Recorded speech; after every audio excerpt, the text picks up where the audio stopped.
When people talk, listen completely. Most people never listen. Ernest Hemingway. Hey, you, how's it going? How are you? It's A.D. Roundtree. Welcome to this, your Friday edition of the show. Yeah, Friday, my friend. Excellent job. You did it. You made it through yet another week. Your weekend is upon you, and you know what? You have earned this one, because every single day, you work so hard, you grind away, you give the best that you are for the people that matter the most. And not only that, you do so much that helps keep our little part of the world turning here. And I want to say thank you to you for everything that you do. If there's anything I can do for you, if you need something, if you need to talk, if there's anything I can do for you to make your Friday better, hit me up. I'm here with you. I'm here for you. At ADSXE is where you can find me on Instagram, Twitter, and Facebook. At ADSXE. Put it in your phone now in case you need it later. Thank you again to everyone that's decided to support the podcast on Patreon. If you want to do that too, awesome. Thank you so much. Totally not necessary, but much appreciated. Patreon.com/ADSXE. That's patreon.com/ADSXE.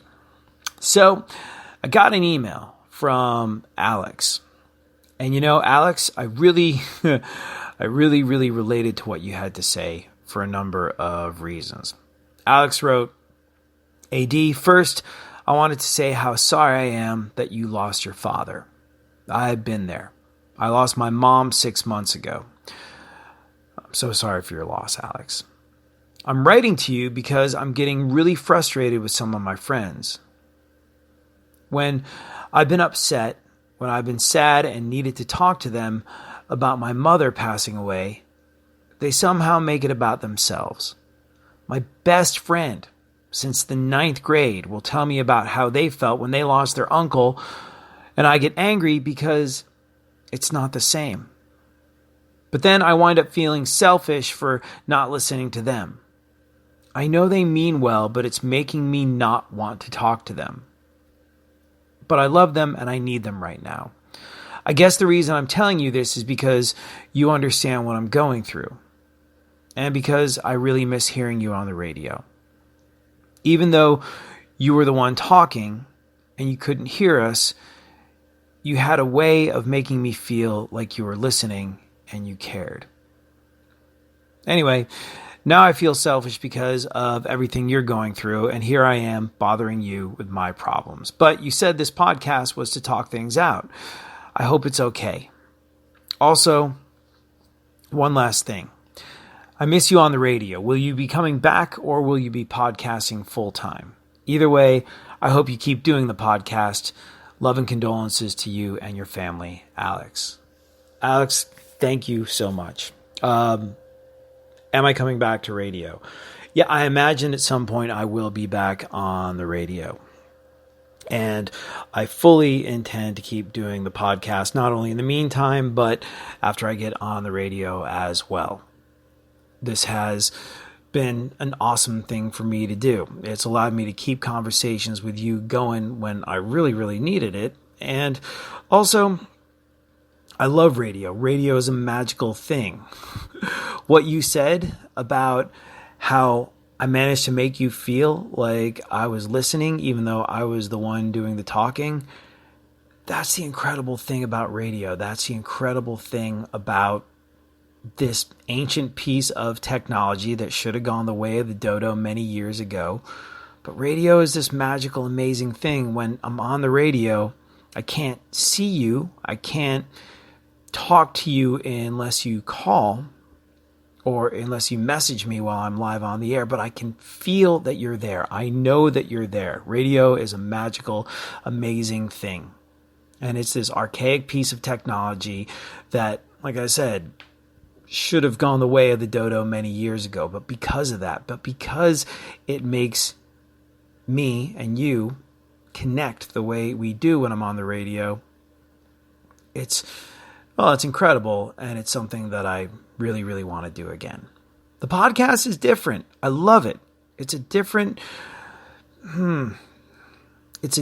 way of connecting. And in some ways it feels even more direct, but there's something magical about radio. And so, yeah, I don't know exactly when, but I have a feeling I will be back on the radio again.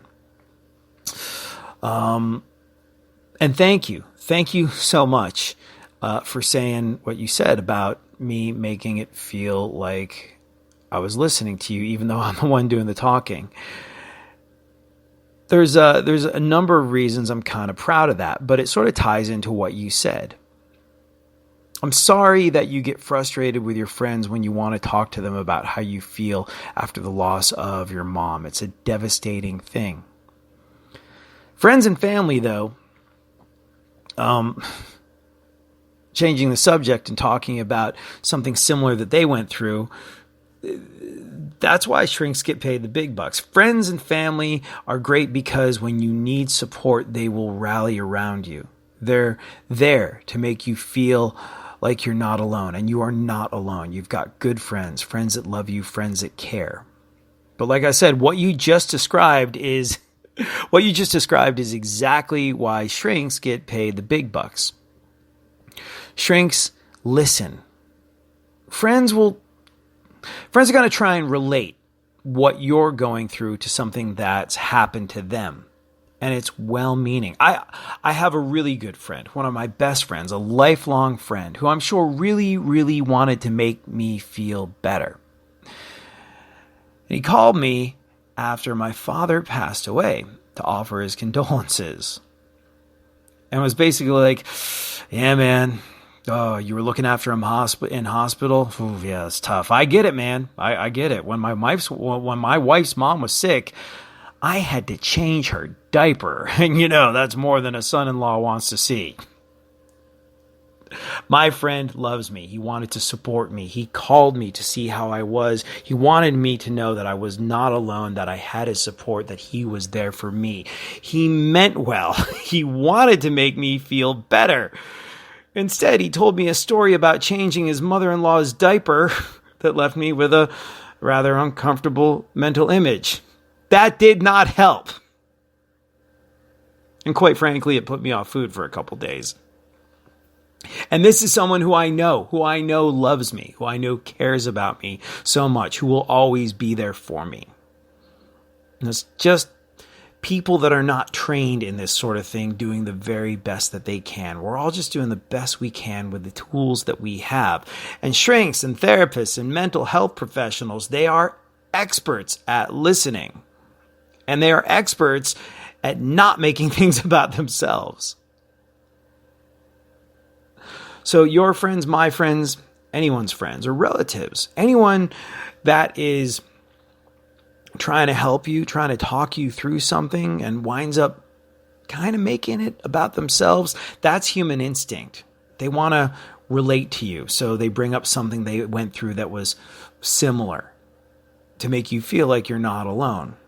And it doesn't necessarily help the way they think it's going to help. But please try and understand they're just doing the best they can with the tools that they have. They mean well, and they really are there for you. Even if you don't feel like they're helping in that moment, even if they do frustrate you, they are there for you. If you can, next time you run into a situation like that one, if you're really close, if they know you, if they love you, if they want to understand you, you can maybe gently tell them that you just need to let something out, that you just need an ear or a shoulder, that you just need to be heard. Don't get frustrated if they don't get it, but maybe let them know. Like I said, this is why shrinks, this is why psychologists, psychiatrists, therapists, mental health professionals, counselors, this is why they go to school for years. And if you are struggling with this or anything else, it can be a difficult thing admitting to yourself that you want help. It's a tough thing. There's never any shame in it. And I think that's part of the frustration with friends. You feel like if I go to my friend needing help and needing to talk to someone, that's cool. I'm strong and tough and I'm broing down with my friend. But if I say to myself, I need professional help, some people equate that with giving up, defeat, being weak, whatever you want to call it. Some people are afraid to take that extra step to get the help they need. Being brave enough to admit that you need help is really a sign of strength and really a sign of being self-aware. And if you need help, I really hope that you get it. There's all sorts of ways you can find someone to talk to. 800-622-HELP. That's 800-622-HELP. I think that's a part of Health and Human Services, and they can get you set up in the right direction. There's all sorts of resources. The bottom line is, if you need help, I hope that you reach out for it. Not just to your friend, not just to someone like me that has a podcast and wants to talk through life's issues with you and with the other people listening. That's really valuable. Having friends, having a support system, having conversations like this one with me and other friends, it's a valuable thing. But getting help from a therapist or a counselor, there is never, and I repeat, never any shame reaching out and asking for that. And look, one of the bright sides of what you're talking about is, well, now you know this. Now you know that really being helpful, really being a good friend is about listening, as Ernest Hemingway said. You're armed with the tools that it takes to be a good listener and a good friend in these situations. And, well, that's a special thing. That can lift you up. Being a good listener and a good friend can lift you up when you need it. I'm going to repeat that, only because I found that to be true and helpful for me so many times. Being a good listener and being a good friend can lift you up when you need it. Honestly, that's like a big part of why I like doing this stuff. I like talking to people like you in situations like this one, Alex, because, well, you asked if it was selfish of you to share your problems with me because I just lost my dad. No, I started this podcast because I wanted to keep our conversations, but because when I'm in a rough spot, this helps, and I'm in a rough spot now. I spent 6 weeks in a couple of third world countries doing the work of a nurse because hospitals in Kosovo and Macedonia were understaffed, looking after my dad, who I ultimately lost. And then, on top of everything else, I found myself unemployed without the job I've had for the last 17 years at the end of it. I need a freaking pick-me-up. I really do. I make no bones about it. And like I said, the best way I know to turn my own frown upside down, the one thing that I know is guaranteed to make me feel better, is to help others. So I kind of have a selfish ulterior motive to wanting to hear about your struggles and talk things out with you. If I can brighten your day, if I can brighten anyone's day, same as I would try and do when I was on the radio, if I can make your commute home as you listen, something you look forward to, if I can put a spring in your step some way, if I can turn your frown upside down, it makes me feel better. So now you know it too. You know the secret to this. The secret to making yourself feel better often is really listening when people talk. You're feeling down, you're struggling, yes, you should absolutely talk to a therapist. You should absolutely reach out to a counselor. You should get yourself the help that you need if you feel like you need it. But you're in a good place to pick yourself up by picking others up, by listening. Oh, who was the guy that said it? I think it was Ed Cunningham, the sportscaster, the guy that I think was an ESPN analyst. He had an incredibly insightful thing that he said once. He said, friends are those rare people who ask how we are, then wait to hear the answer. Being a friend like that is magical because, like I said, not only does it pick your friends up when they need it, but it's also going to lift you up too.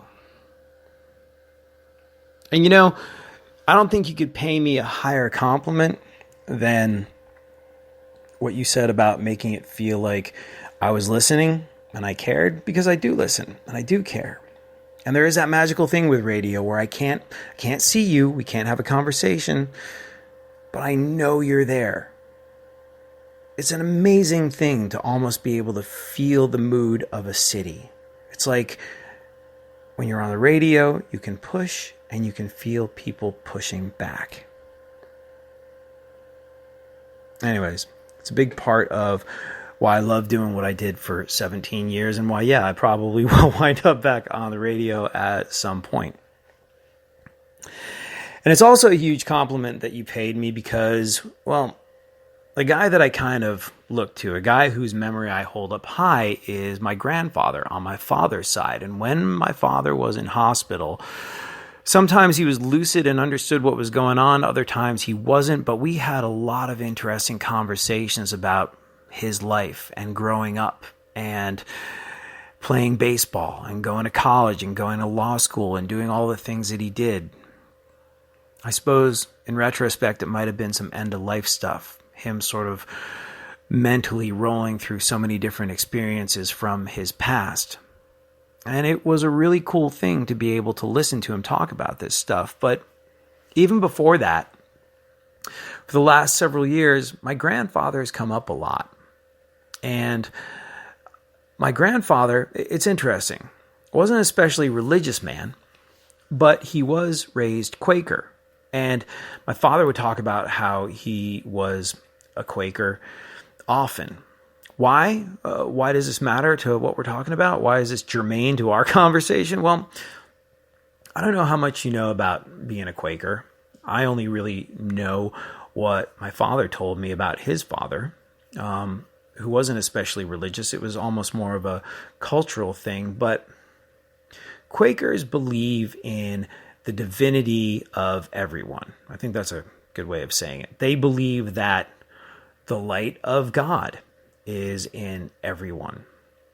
They believe that everyone is equal and everyone is worthy of your respect and of your attention. And my grandfather, to hear my dad and everybody that knew him talk about it, was a great listener. Now, this is a guy that had a lot to crow about. My grandfather got a first at Oxford. He's from England. He went to Oxford University. He got a first. He majored in languages. He spoke 6 languages. He was a bit of a captain of industry. He ran French's mustard. Yeah, delicious mustard. That was partially his doing. He was British intelligence in the Second World War, stormed the beaches at Normandy, was kissed by de Gaulle. He was an accomplished, decorated military hero that happened to be a very bright guy that spoke 6 languages and could probably, if he had chosen to, talk your ear off about things that he had done. But that wasn't his style. He was more of a listener than he was a talker. And my father and everybody that knew him would tell you to this day that he had this incredible ability to give every person that he was talking to his full attention. Didn't matter if they were another captain of industry, another president of some company, or the guy that came to read the meter. When he was talking to you, he was focused on you. He really listened. He really cared because he believed truly in his heart that we are all equal. We are all divine in the here and now on this earth, which is a little out there and spiritual and metaphysical, but it's a really great quality to have. So it's weird, as much as my job is being a professional talker, really what I like to think I do is listen to people like you, to be your friend. And in a tough spot, that really, really helps me. And it can help you as well. Like the big guy said, when people talk, listen completely. Most people never listen. Ernest Hemingway. That is it for me. Thank you so much for hanging out. Thank you for being a part of my radio family. As always, this time that you and I spent together, it's the best part of my day. I'll be back soon. We'll do it all over again. Have a great weekend. You have earned it. Later.